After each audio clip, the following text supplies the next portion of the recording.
Miguel, Perdón, sí. ¿sí? Ok. Bueno, entonces no hay dudas en relación a esto. Pero, ¿Tomás quiere hablar? Sí, sí, la ley para determinar el valor, ¿cómo se llama así? Ley para determinar el valor de la medida de las sanciones. Es ley para determinar el valor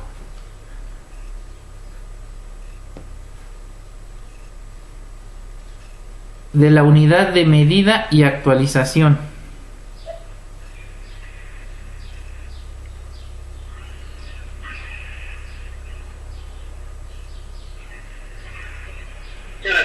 De nada. Bien, entonces decíamos, el Código Penal de la Ciudad de México ya fue reformado y expresamente ya me habla de esta cuestión de la unidad de medida. Entonces ahí ya no tenemos problema. Dice, por ejemplo, el artículo 247 en ese sentido. Dice, para establecer la cuantía que corresponda a los delitos previstos en este título, así como para la determinación de la multa, se tomará en consideración la unidad de cuenta de la Ciudad de México vigente al momento de la ejecución del delito. ¿Sí? Entonces ahí no tenemos problemas porque ya el Código Penal en forma expresa me dice que las penas se van a calcular ya no en salarios mínimos, sino en base a esta unidad de cuenta. Ahora, el aspecto negativo de la punibilidad, es decir, las causas eximentes de la pena o excusas absolutorias, sí se pueden presentar en el delito de robo.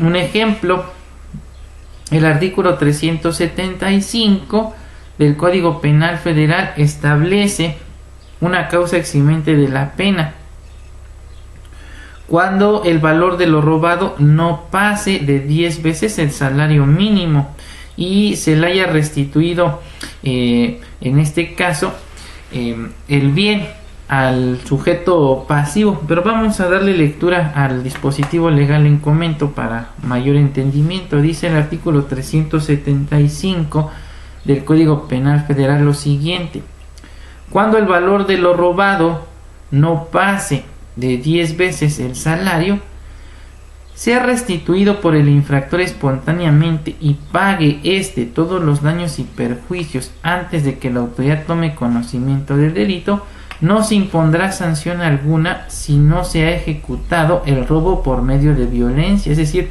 me pide varias circunstancias para que se pueda dar esta causa eximente.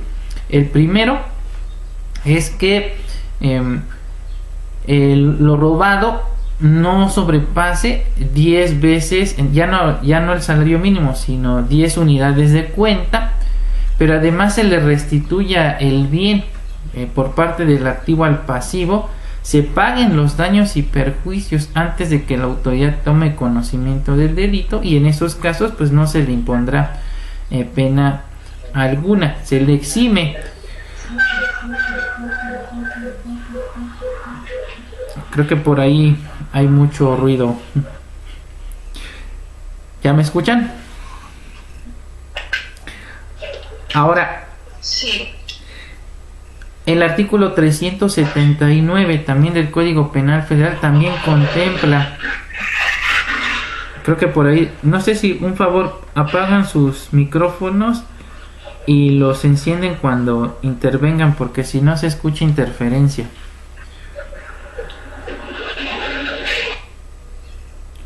Listo, creo que ahí ya se termina la interferencia. Decíamos, el artículo 379 también contempla una causa eximente de la pena y me dice lo siguiente: no se castigará al que sin emplear engaño ni medios violentos se apodera una sola vez de los objetos estrictamente indispensables para satisfacer las necesidades personales o familiares del momento. Es decir, lo que en la doctrina dice que es una causa de justificación, pero ya lo vimos, técnicamente no es una causa de justificación, sino más bien es una causa eximente de la pena. Es decir, sí habría conducta, habría tipicidad, antijuricidad, culpabilidad. Sin embargo, lo que se le solicitaría en su momento al juez es que se le exima de la aplicación de la pena al responsable, lo cual pues muchas veces considero es perjudicial no solo para el imputado sino también para el Estado, porque obviamente genera el inicio de procedimientos que no tienen ningún sentido y donde sale más caro tener una persona privada de su libertad y de alguna manera mantenerla, porque realmente así es, el Estado finalmente mantiene a estas personas que se encuentran internadas, cuando pudiera evitar, ¿verdad?, que se iniciara el procedimiento penal. Hoy existe una figura que se llama los criterios de oportunidad. Estos criterios de oportunidad lo que le permiten a la gente del Ministerio Público es evitar que se ejercite la acción penal en ciertos delitos, como pudiera ser este caso, y le evitamos la pérdida de recursos económicos al Estado. Aquí hay un gran problema y vamos a ser francos, en la práctica esto se ha prestado a actos de corrupción, porque si nosotros como abogados le solicitamos al Ministerio Público que en base a lo que señala el Código Nacional de Procedimientos Penales aplique un criterio de oportunidad, pues normalmente, como es una facultad discrecional, pues se presta a que me digan, bueno, sí la aplico, pero dime pues de a cuánto, ¿no? A ver cuánto me ofreces para que yo aplique el criterio de oportunidad y no ejercite la acción penal en contra de tu representado. Entonces esta es una de las principales críticas que se le ha hecho a la cuestión de la facultad discrecional por cuanto hace a los criterios de oportunidad. Sin embargo, si tenemos un Ministerio Público que es coherente y desea evitar el inicio del procedimiento, desde luego atendiendo a las directrices que también señale la Fiscalía correspondiente a través de acuerdos generales, pues podrá aplicar estos famosos criterios de oportunidad y evitar que en su momento se le vincule a proceso a personas que por alguna situación de necesidad incurrieron en este tipo de conductas. A mí se me viene a la mente, por ejemplo, para que entiendan bien cuándo se puede dar esta figura del famoso robo famélico. No sé si recordarán, hay una película de Pedro Infante, no recuerdo si se llama, creo que Un rincón cerca del cielo, donde es pobre y su hijo está pues, prácticamente en el lecho de muerte, necesita oxígeno. Él desesperado sale a la calle a pedir que la gente le ayude y se encuentra a una persona, creo que en ese caso el personaje era Antonio Aguilar, y le pide que si le puede de alguna manera cooperar porque su hijo se está muriendo. Venía saliendo de un antro, o bueno, en aquel entonces pues era un bar, ¿no? Y le llaman antros. Y le dice que le apoye, que Antonio Aguilar no quiere hacerlo. Y Pedro Infante le arrebata la cartera y toma únicamente lo indispensable, ¿no?, para satisfacer su necesidad, que en este caso era conseguir un tanque de oxígeno para su hijo. Antonio Aguilar pide el apoyo de la policía y proceden a detener a Pedro Infante.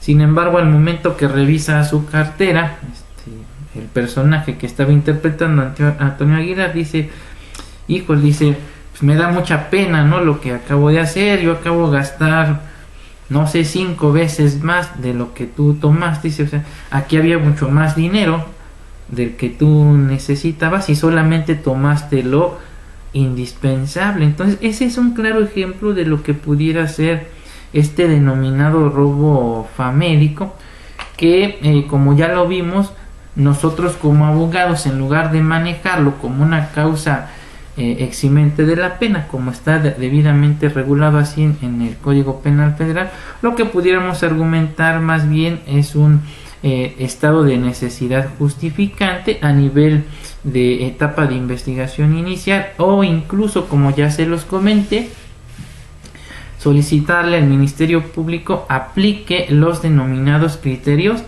de oportunidad. Estos criterios, decíamos, es una facultad discrecional con que cuenta el Ministerio Público para evitar el ejercicio de la acción penal en aquellos delitos donde no se considere que la conducta es de trascendencia, como perfectamente encuadraría en esta hipótesis que estamos manejando. No sé si tengan hasta aquí alguna duda en relación a lo que hemos visto hasta el momento. ¿En esta entraría cuando la gente roba comida o...? Sí, también sí. No sé, este producto. Sí, te digo, vulgarmente le llaman robo famélico, ¿no? Que es un estado de necesidad justificante. ¿Quién lo comete? Pues los indigentes o personas de escasos recursos que a lo mejor no se han alimentado en varios días y se ven en la necesidad de robarse un Gansito, un Danone en un Oxxo, y pues se tiene que iniciar forzosamente el procedimiento, porque ese tipo de empresas pues no entienden esta cuestión del derecho penal humanitario y se le da la instrucción en su caso a los representantes o apoderados legales de que inicien la carpeta y que no haya ningún tipo de negociación. Y entonces el legislador se percata de esta situación y dice, pues vamos a evitar saturar los reclusorios de gente o de personas de extrema pobreza y que robaron a lo mejor para satisfacer una necesidad, y vamos a contemplar esta figura de los criterios de oportunidad, ¿no?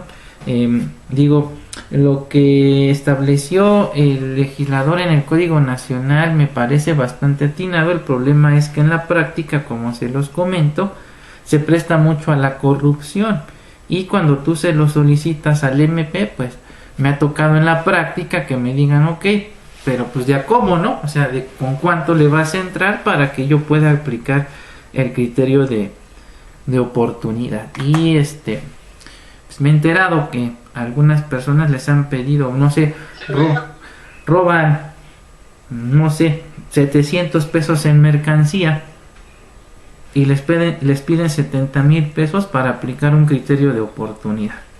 O sea, eso desgraciadamente no nos podemos hacer. ¿Sí? ¿Tomás? Gracias. Eso lo de criterios de oportunidades es muy nuevo, es muy reciente, porque acá en Nuevo León sucedió un caso ya hace años pasados, que le dieron cárcel a uno que robó 1 kilo de barbacoa.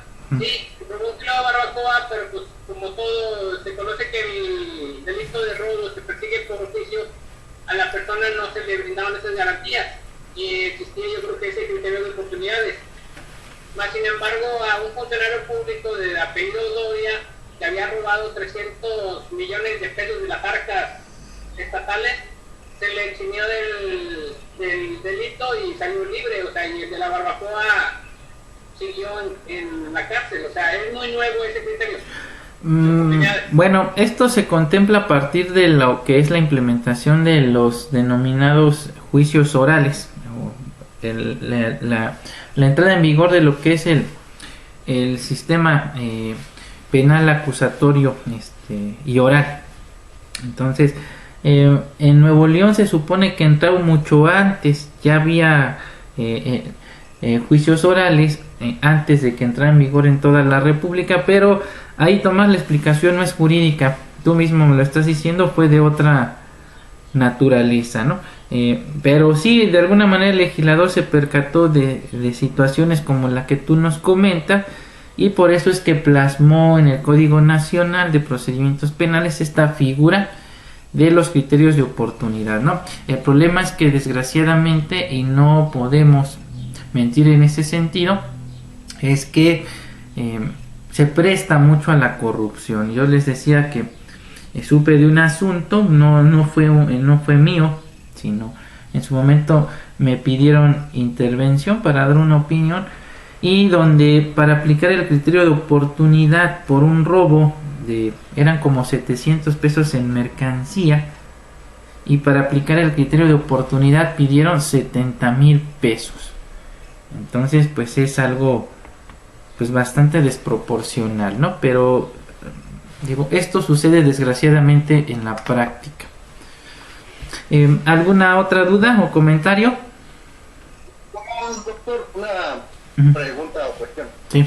Los criterios de oportunidad, ya cuando se está con el Ministerio Público al solicitárselos y como usted lo menciona, entra en la corrupción al solicitar una cuantía de dinero, nosotros nos podemos negar, eso es obvio. Sí. ¿Hay alguna manera de poder forzar al Ministerio Público a que haga válidos esos criterios o esos derechos de propiedad? El problema es que es una facultad discrecional. ¿Y qué entendemos por facultad discrecional? Que queda al arbitrio del Ministerio Público si la aplica o no.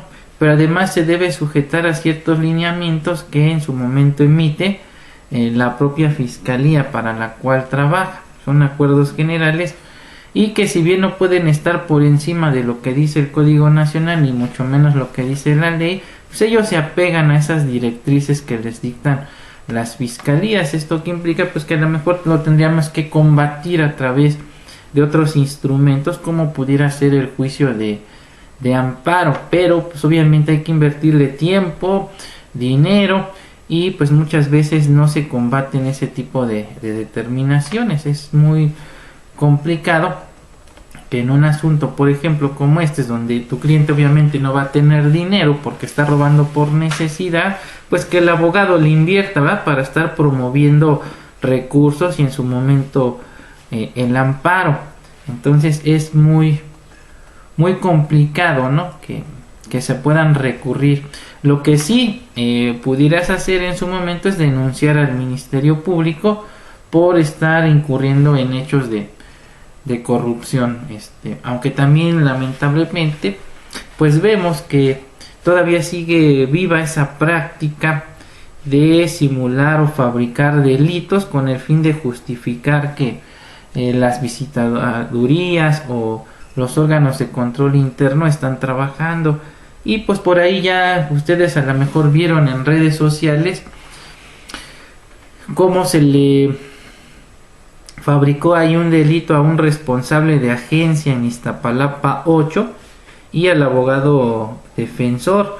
Les imputaron un cohecho, es decir, cuando se ofrece dinero a cambio de obtener algún beneficio, y donde pues literal se cuadraron las entrevistas para tratar de acreditar el delito, pero por ahí ya apareció un video, me imagino que era por parte de la defensa, donde se ve claramente que lo que manifestó en su momento la persona que practicó la detención, tanto del abogado como del responsable de agencia, pues no concuerda con lo que manifestó ante la Fiscalía de Servidores Públicos. Entonces, la verdad, la justicia en México sigue dejando mucho que desear, tanto a nivel ministerial como a nivel juez de control. No digo que todos, también tenemos jueces muy garantistas, muy apegados a derecho. Sin embargo, pues ya lo vieron ustedes, resulta que ahora una persona, no voy a decir su nombre, pero que ustedes saben perfectamente quién, pues amenaza a los jueces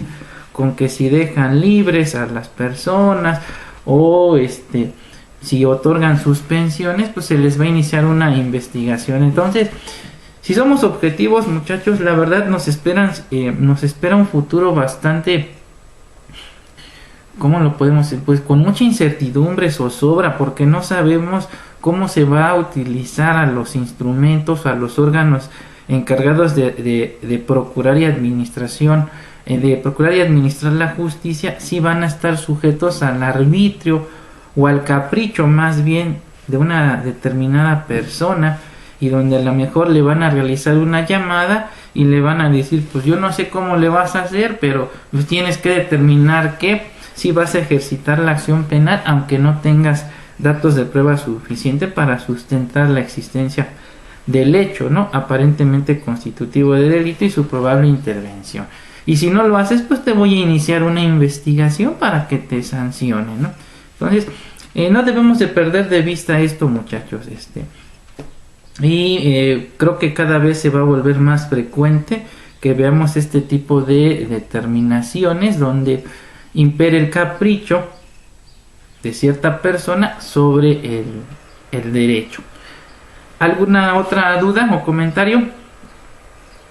Maestro, desviando un poquito la intención de la clase, Sí. pues, ¿qué nos podría comentar usted sobre el caso de Gaspar Gómez, quien fue encarcelado y estuvo detenido y tuvo la posibilidad y el beneficio de poder haber salido libre y bajo caución y seguir su proceso en su domicilio, y no se le violó esa garantía y se mantuvo detenido y hasta hace unos días salió, pero se supo que fue por presión de los medios? O sea, ¿qué me podría comentar si conoce el caso?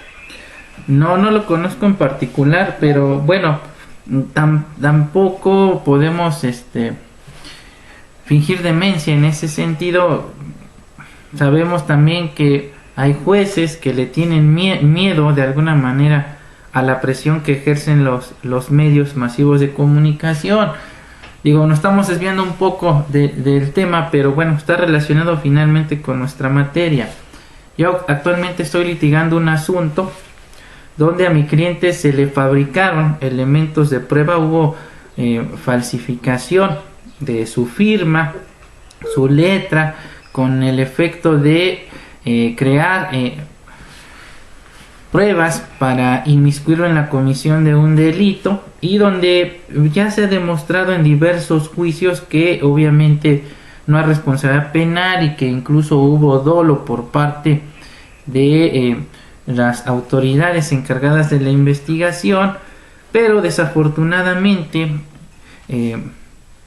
un tribunal pues se presta también a incurrir en violaciones de derechos humanos en detrimento de mi representado, pues no obstante de que ya se acreditó que los elementos de prueba fueron alterados o falsificados, determina que sí hay responsabilidad por parte de mi representado. Entonces es algo muy similar. Entonces como también tenemos, ¿y por qué determinó? ¿Qué tiene que ver con lo que me comenta Tomás?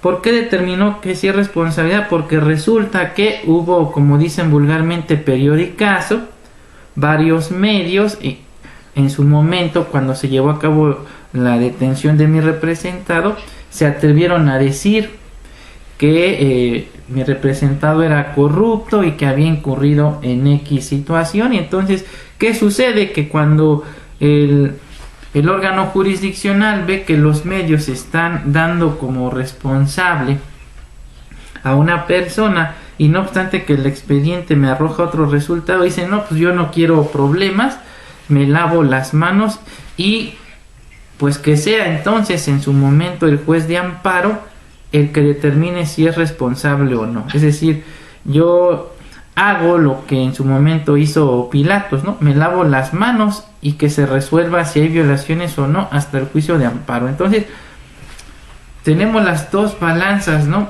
De cualquier forma, estamos viviendo tiempos de bastante zozobra, y esta ha sido la excusa perfecta para que se lleven a cabo estas reformas que se han presentado en materia judicial. Nos dicen: es que los jueces son corruptos, hay mucho nepotismo, pero tampoco podemos caer del otro lado, en donde ahora los jueces tienen que resolver a capricho,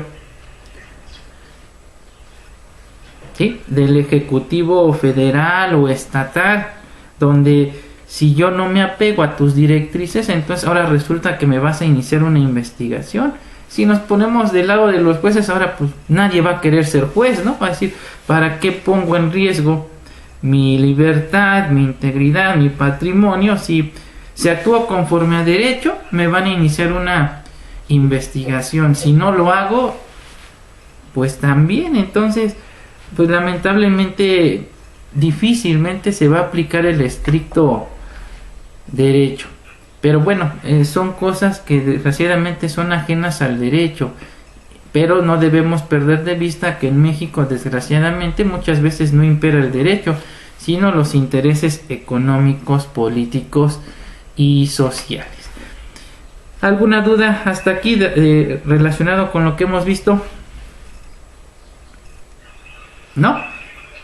No, está bien, todo correcto. Ok, bueno.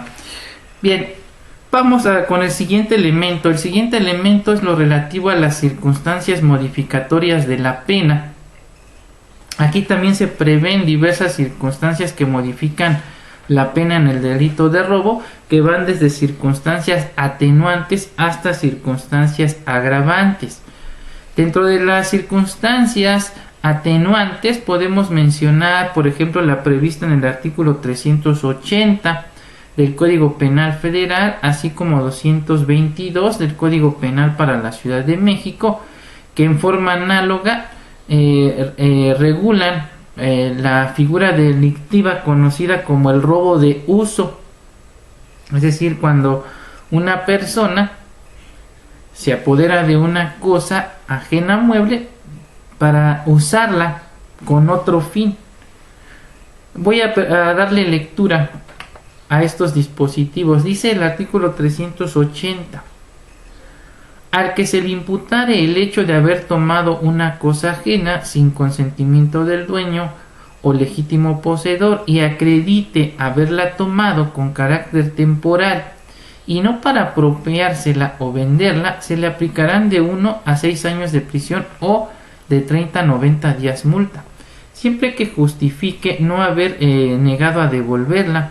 Si se le requirió a ello, además pagará al ofendido como reparación del daño el doble del alquiler, arrendamiento o intereses de la cosa usada.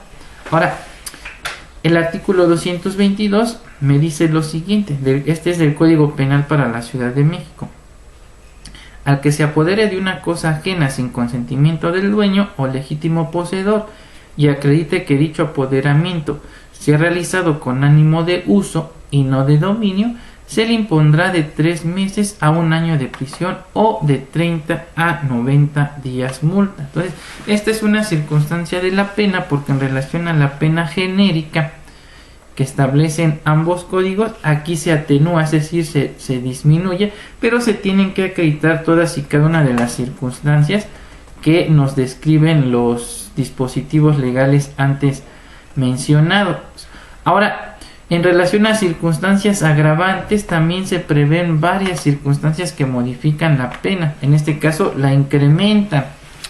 Tenemos, por ejemplo, el artículo 371, último párrafo del Código Penal Federal, que me habla de la figura de la coparticipación, es decir, cuando el delito es cometido con la intervención de 2 o más sujetos. Lo relativo a la violencia, es decir, cuando se utiliza la violencia física o moral para cometer el delito. Nos hablan de la acechanza o cualquier otra circunstancia que disminuya las posibilidades de defensa de la víctima o la ponga en condiciones de desventaja. En todos esos casos se va a incrementar el quantum de la pena. El artículo 372 también me prevé como agravante a la violencia y me dice que si el robo se ejecutase con violencia, a la pena que corresponda por el robo simple se le agregarán de 6 meses a 5 años de prisión. Si la violencia constituye otro delito, se aplicarán las reglas de la acumulación. Entonces, todo esto son circunstancias que modifican la pena. El artículo 374 establece que para la imposición de la sanción también se tendrá también el robo como hecho con violencia cuando ésta se haga a una persona distinta de la víctima o que se haya en compañía de ella, y cuando el ladrón la ejercite después de consumado el robo para darse a la fuga o defender lo robado.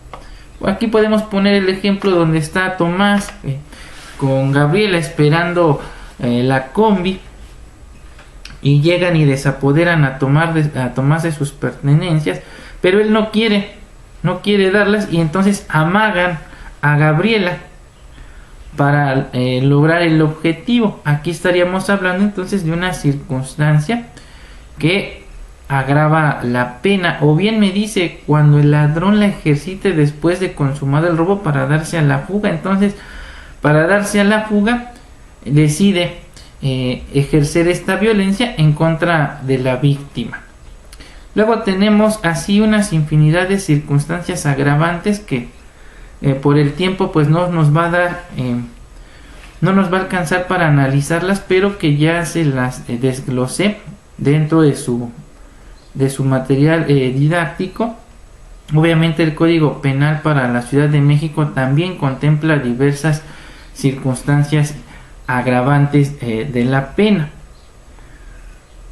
Ahora, en cuanto a la consumación y la tentativa,